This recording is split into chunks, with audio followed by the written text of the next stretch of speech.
공기와 색깔들이 달라졌습니다. 평안하셨습니까? 오늘 말씀은 디모데전서 6장 6절에서 8절에 있는 말씀입니다. 그러나 자족하는 마음이 있으면 경건은 큰 이익이 되느니라.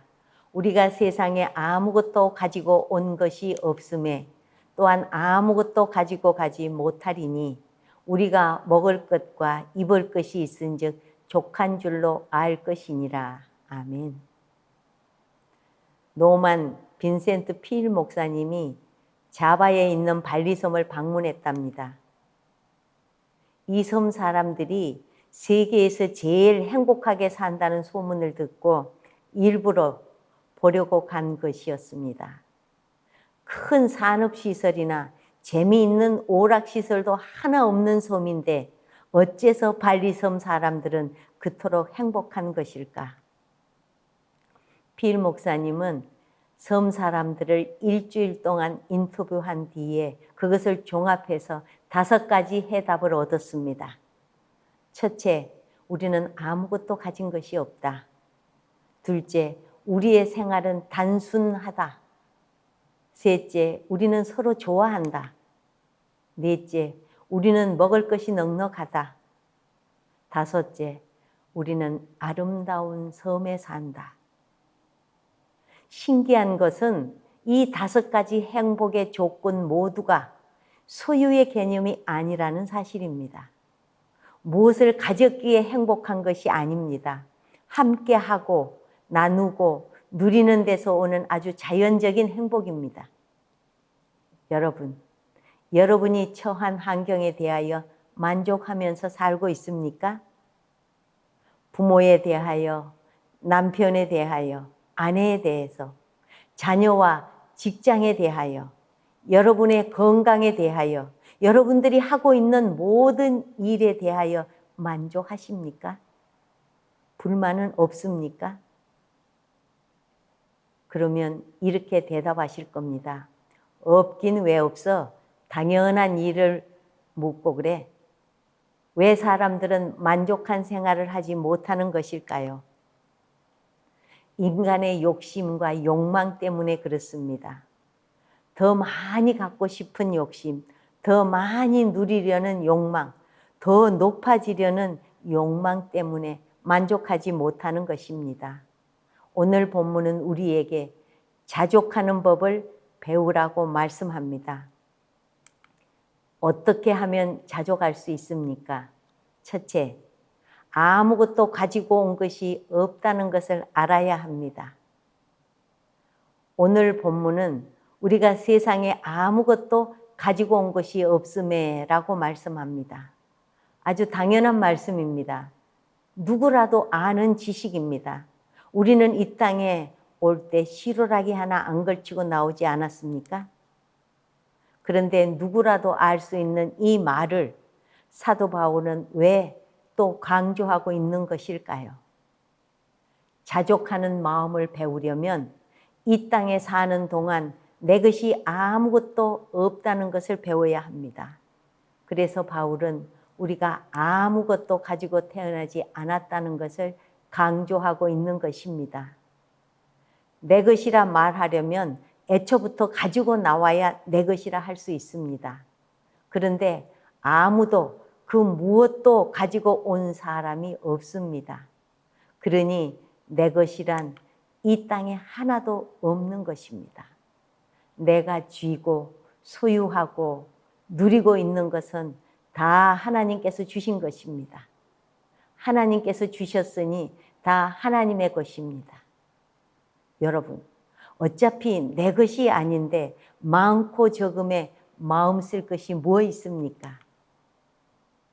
여기서부터 자족은 시작되는 것입니다. 둘째, 아무것도 가지고 갈 것이 없다는 것도 알아야 합니다. 이것은 동방의 의인이요 거부였던 욥의 신앙 고백이기도 합니다. 욥은 극한 고난과 시련과 실패 속에서 내가 모태에서 알몸으로 나왔사온즉 또한 알몸이 그리로 돌아가올지라 주신 이도 여호와시요 거두신 이도 여호와시오니라고 부르짖었습니다. 이 말씀을 직역하면 내가 태어날 때 빈손으로 왔고 이와 같이 죽을 때도 빈손으로 갈 것이다. 주신 분도 하나님이시요 가져가신 분도 하나님이시다 라는 뜻입니다. 공술의 공수거입니다. 졸지에 10남매가 몰사했습니다. 집은 무너지고 재산과 짐승은 다 약탈을 당했습니다. 또 한편에서는 가축들과 종들이 벼락에 맞아 다 죽고 말았습니다. 자신의 시뻘건 몸뚱이밖에는 남은 것이 없었습니다. 우리 인생도 욥과 크게 다르지 않다는 것을 기억해야 합니다. 그래서 시편 49편 17절에는 그가 죽음에 가져가는 것이 없다라고 말씀합니다. 아무것도 가져갈 것이 없다고 말씀하시는 뜻은 내가 한 일이 아무것도 없다는 뜻입니다. 그래서 아무리 놀라운 일을 이루었다 해도 사람의 죽음은 늘 초라한 법입니다. 여러분, 아무리 꽃으로 시신을 장식해도 죽은 사람은 죽은 사람일 뿐입니다. 다 놓고 갑니다. 하나도 가져가지 않습니다. 아무것도 가지고 가지 못하리니 그러니 무엇 하나 내 것이라 할 것이 없지 않습니까? 이 땅에서 내가 한 일이 아무것도 없음을 아는 것이 바로 자족입니다. 다 하나님께서 하신 것입니다. 다 하나님의 은혜요 은총입니다. 어느 교회 장로 한 분이 세상을 떠나게 되었습니다. 그분은 수석 장로요 매사에 모범적인 장로였는데 이제 하나님의 부름을 받게 된 것입니다. 그 교회 목사님이 신방을 가셨는데 임종하기 전에 장로님은 목사님의 손을 꼭 잡으면서 하나님께 드릴 보잘것없는 선물이 하나 있다고 말하는 것이었습니다. 그것은 아끼고 저축한 저금 통장이었습니다. 얼마나 아름다운 신앙입니까? 참으로 귀한 신앙의 사람이었습니다. 하나님 것을 하나님께 돌려드린다는 아름다운 믿음입니다. 먹지 못하고 모은 재산, 자녀에게 물려주었다고 주님은 칭찬하시지 않습니다. 이 장로님의 마지막 모습은 자신의 인생의 축복으로 채워주신 하나님께 대한 소유권 이전과 같은 의미가 있습니다. 내 것이라 생각하면 얼마든지 자식들에게 물려주어도 상관없습니다. 그러나 이분은 하나님의 소유라고 믿는 믿음을 갖고 있었기에 하나님의 손에 놓아드린 것입니다. 이 시간 이런 자족하는 마음을 주시기를 위해 기도하시기를 주님의 이름으로 축원합니다. 아멘.